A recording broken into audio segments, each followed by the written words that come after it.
بسم اللہ الرحمن الرحیم۔ السلام علیکم ورحمۃ اللہ وبرکاتہ۔ رات جو خالد بن ولید رضی اللہ عنہ نے مدینے سے دور دمشق میں خلیفہ اول ابو بکر صدیق رضی اللہ عنہ کی رحلت پر روتے گزار دی تھی، اس رات 1.5-2 مہینے پہلے مدینے پر ماتم کے بادل چھانے لگے تھے۔ امیر المومنین ابو بکر صدیق رضی اللہ عنہ ایسی حالت میں ٹھنڈے پانی سے نہا بیٹھے جب ان کا جسم گرم اور پسینے میں شرابور تھا۔ فوراً انہیں بخار ہو گیا۔ علاج ہوتا رہا لیکن بخار جسم کو کھاتا رہا۔ اگر امیر المومنین رضی اللہ عنہ آرام کرتے تو شاید بخار کا درجہ حرارت گر جاتا، مگر بیماری کی حالت میں بھی انہوں نے اپنے آپ کو امور سلطنت میں مصروف رکھا۔ ایک روایت یہ ہے کہ ابو بکر صدیق رضی اللہ عنہ نے علاج کروایا ہی نہیں تھا۔ انہیں ایک روز تیمارداروں نے کہا کہ طبیب کو بلا کر علاج کرائیں۔ میں نے طبیب کو بلایا تھا، امیر المومنین نے کہا۔ اس نے کہا تھا کہ علاج اور آرام کی ضرورت ہے۔ میں نے اسے کہا تھا کہ میں جو چاہوں گا کروں گا۔ میں نے اسے واپس بھیج دیا۔ علاج کیوں نہیں کرایا امیر المومنین؟ آخری منزل پر آ پہنچا ہوں میرے رفیقو، خلیفہ مسلمین نے جواب دیا۔ اللہ نے جو کام میرے حوالے کیے تھے وہ اگر سب کے سب پورے نہیں ہوئے تو میرے لیے یہ اطمینان کیا کم ہے کہ میں نے کوتاہی نہیں کی۔ میں اللہ کے محبوب کے پاس جا رہا ہوں۔ تاریخ گواہ ہے کہ خلیفہ مسلمین ابو بکر صدیق رضی اللہ عنہ نے اپنے 2 سال 3 ماہ کے دور خلافت میں معجزہ نما کام کیے تھے۔ رسول اکرم صلی اللہ علیہ وسلم کے وفات کے فوراً بعد ارتداد کا جو فتنہ تمام تر سرزمین عرب میں پھیل گیا تھا وہ ایک جنگی طاقت تھی جسے ختم کرنے کے لیے اس سے زیادہ جنگی طاقت کی ضرورت تھی، لیکن ابو بکر صدیق رضی اللہ عنہ نے تدبر سے اور جنگی فہم اور فراست سے مجاہدین اسلام کی قلیل تعداد کو استعمال کیا اور تھوڑے سے عرصے میں ارتداد کے فتنے اور اس کی جنگی طاقت کو ریزہ ریزہ کر دیا۔ اس کے نتیجے میں ان تمام قبیلوں نے جو ارتداد کی لپیٹ میں آ گئے تھے اسلام قبول کر لیا۔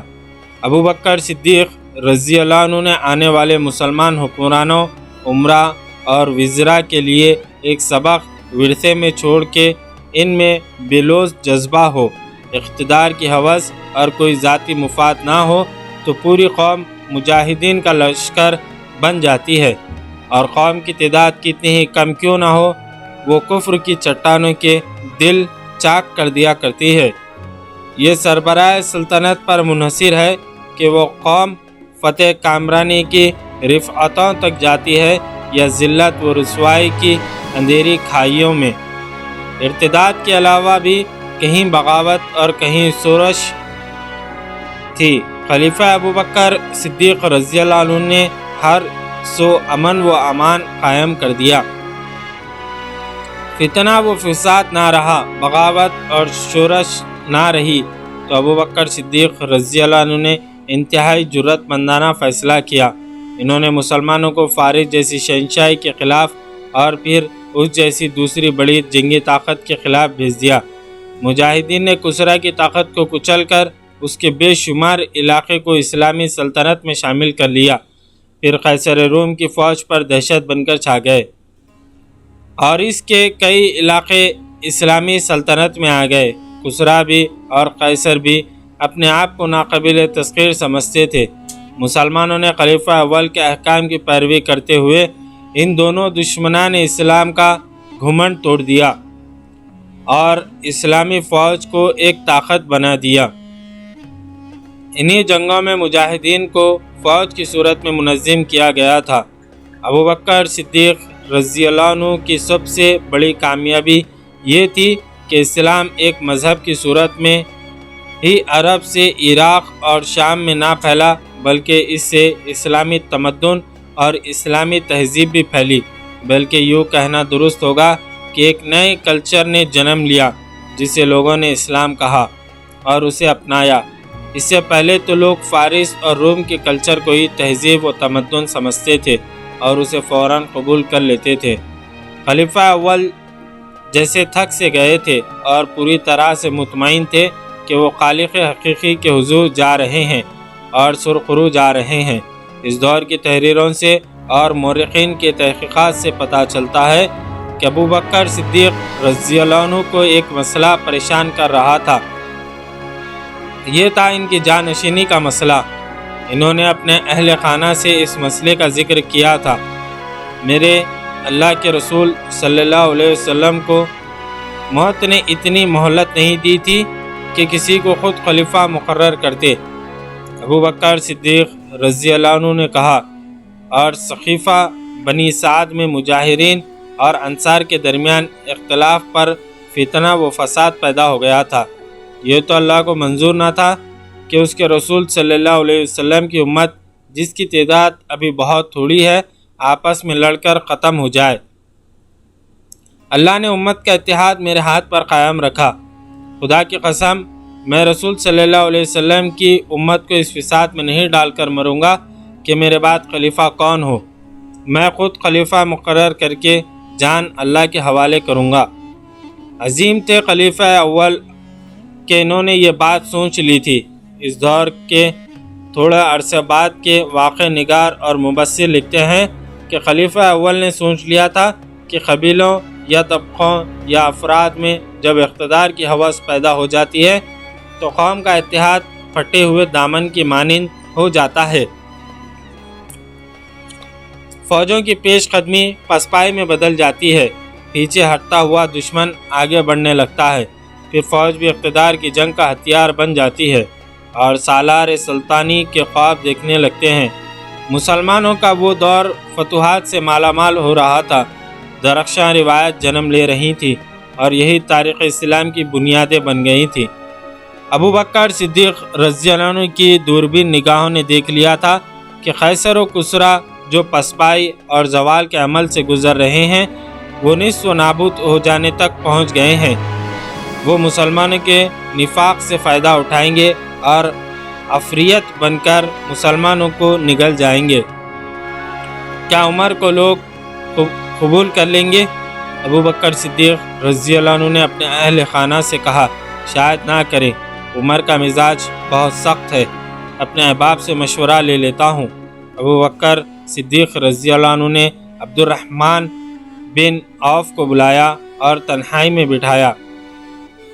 ابن عوف، ابوبکر صدیق رضی اللہ عنہ نے کہا، کیا تو مجھے سچے دل سے بتا سکتا ہے کہ عمر بن خطاب کیسا آدمی ہے؟ تو اسے کیسا سمجھتا ہے؟ خدا کی قسم، خلیفہ رسول صلی اللہ علیہ وسلم عبد الرحمن بن عوف رضی اللہ عنہ نے کہا، جو میں جانتا ہوں وہ اس سے بہتر نہیں جو تو جانتا ہے، جو کچھ بھی تو جانتا ہے کہہ دے۔ ابوبکر صدیق رضی اللہ عنہ نے کہا، خلیفہ رسول عبد الرحمن بن عوف نے کہا، ہم میں سے کوئی بھی ایسا نہیں جو عمر بن خطاب سے بہتر ہو، لیکن اس کی طبیعت میں جو سختی ہے وہ بھی ہم میں سے کسی میں نہیں۔ رائے میری بھی یہی ہے ابن عوف۔ ابوبکر صدیق رضی اللہ عنہ نے کہا، تم سب کو عمر کی سختی اس لیے زیادہ محسوس ہوتی ہے کہ میرے مزاج میں بہت نرمی ہے۔ کیا ایسا نہیں ہوگا کہ اپنے بعد خلافت کا بوجھ اس کے کندھوں پر ڈال دوں تو اس کی سختی کم ہو جائے؟ ایسا ہی ہوگا۔ کیا تو نے نہیں دیکھا کہ میں کسی پر سختی کرتا ہوں تو عمر اس کے ساتھ نرمی سے پیش آتا ہے، اور اگر میں کسی کی غلطی یا کوتاہی پر اپنا رویہ نرم رکھتا ہوں تو عمر اس پر سختی کرتا ہے۔ وہ سمجھتا ہے کہ کب سختی اور کب نرمی کی ضرورت ہے۔ بے شک ایسا ہی ہے، عبد الرحمن بن عوف رضی اللہ عنہ نے کہا۔ خلیفہ رسول، بے شک ایسا ہی ہے، اس بات کا خیال رکھنا۔ عبد الرحمن بن عوف، ابوبکر صدیق رضی اللہ عنہ نے کہا، میرے تیرے درمیان جو باتیں ہوئی ہیں وہ کسی تک نہ پہنچے۔ عبد الرحمن بن عوف رضی اللہ عنہ چلے گئے تو امیر المومنین نے اپنے ایک اور رفیق اور مشیر عثمان بن عفان رضی اللہ عنہ کو بلایا۔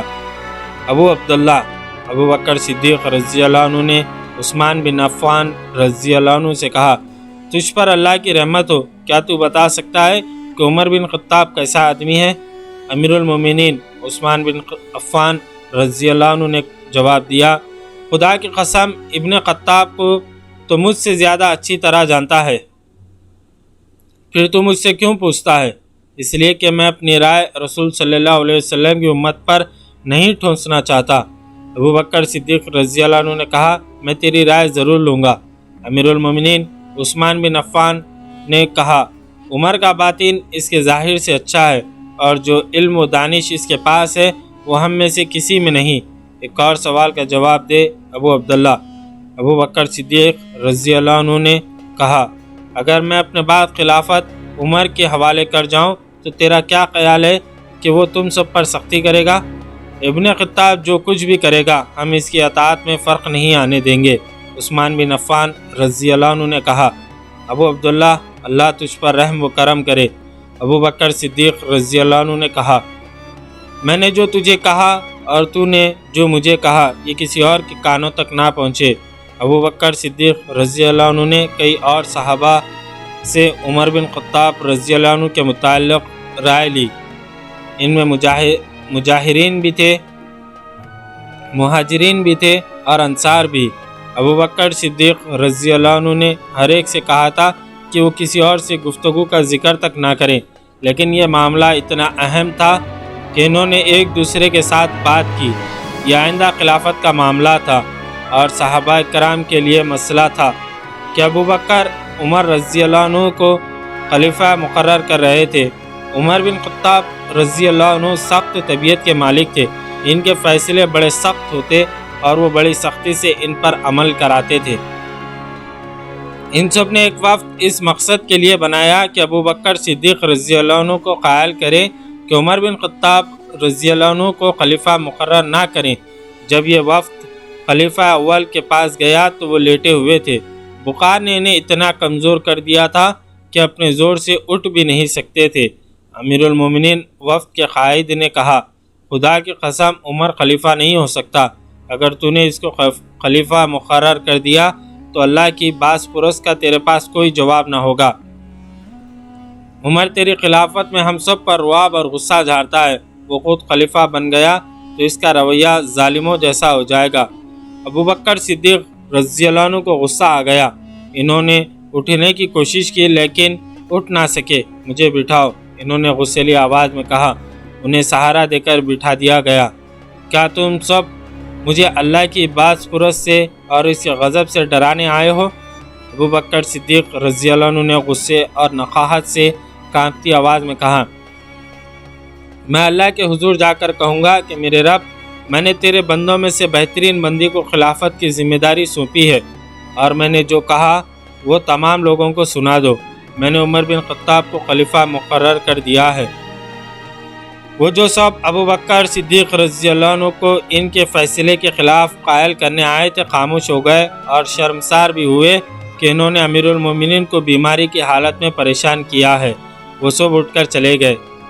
اس سے اگلے روز ابو بکر صدیق رضی اللہ عنہ نے عثمان بن عفان رضی اللہ عنہ کو بلایا۔ عثمان بن عفان رضی اللہ عنہ خلیفہ کے کاتب تھے۔ ابو عبداللہ ابو بکر صدیق رضی اللہ عنہ نے عثمان بن عفان رضی اللہ عنہ سے کہا، لکھ جو میں بولتا ہوں۔ انہوں نے لکھوایا، بسم اللہ الرحمن الرحیم۔ یہ وصیت ہے جو ابو بکر بن ابو قحافہ نے اس وقت لکھوائی ہے جب وہ دنیا سے رخصت ہو کر موت کے بعد کی زندگی میں داخل ہو رہا تھا۔ ایسے وقت پکا کافر بھی ایمان لے آتا ہے، اور جس نے کبھی سچ نہ بولا ہو وہ بھی سچ بولنے لگتا ہے۔ میں اپنے بعد عمر بن خطاب کو تمہارا خلیفہ مقرر کرتا ہوں۔ تم سب پر اس کی اطاعت فرض ہے۔ میں نے تمہاری بھلائی اور بہتری میں کوئی کسر نہیں رہنے دی۔ اگر عمر نے تم پر زیادتی کی اور عدل و انصاف نہ کیا تو وہ ہر انسان کی طرح اللہ کے حضور جواب دہ ہوگا۔ مجھے امید ہے کہ عمر عدل و انصاف کا دامن ہاتھ سے نہیں چھوڑے گا۔ میں نے جو فیصلہ کیا ہے اس میں تمہاری بھلائی اور بڑائی کے سوا اور کچھ نہیں سوچا۔ وصیت لکھواتے لکھواتے ابو بکر صدیق رضی اللہ عنہ پر غشی طاری ہو گئی تھی۔ انہوں نے یہاں تک لکھوایا، میں اپنے بعد عمر بن خطاب کو، اور وہ غشی میں چلے گئے۔ عثمان بن عفان رضی اللہ عنہ نے خود یہ فقرہ مکمل کر لکھ دیا، تمہارا خلیفہ مقرر کرتا ہوں۔